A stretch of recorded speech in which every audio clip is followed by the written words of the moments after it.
No, whined a chorus of classmates. Keep going.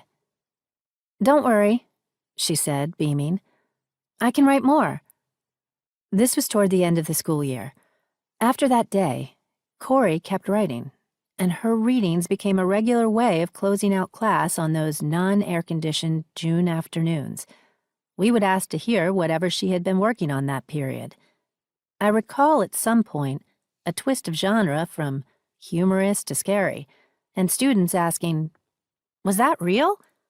She would laugh and sometimes give us a hint, but never revealed what was true or imagined.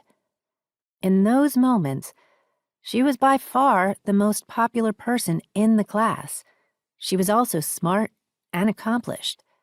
Her imaginative writing had disrupted an ingrained hierarchy connected to social class that was an unspoken reality in our school, town, and beyond.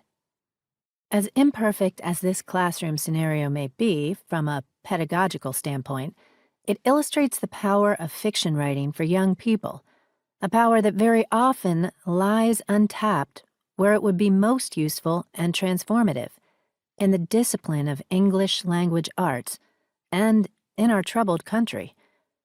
As a teacher, I've seen the dramatic power of creative writing to shift young people's behavior, and thinking so many times, among so many different students in the New York City public school classrooms in which I've taught.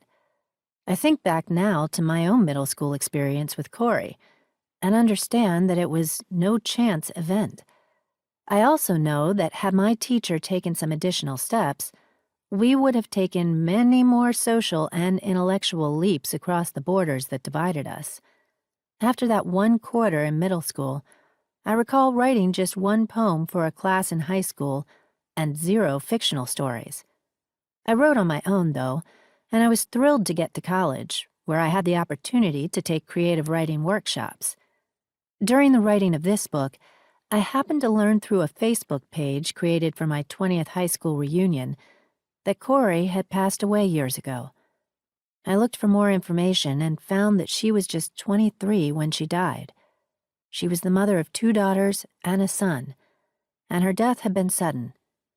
I was struck by this tragedy. I also found it a little uncanny that I learned of it when I did, having so recently written down my one vivid memory of her from middle school. I couldn't help but wonder, did she continue writing after 8th grade? Did her children have access to any of the writing she did? Did anyone other than us, her 8th grade English classmates, know of her wild and compelling storytelling voice? Stretching a little further, would her trajectory have gone somehow differently if she'd had support to keep writing fiction, sharing and developing her talent throughout high school? I imagine the author she might have become. I imagine a world where everyone has that chance.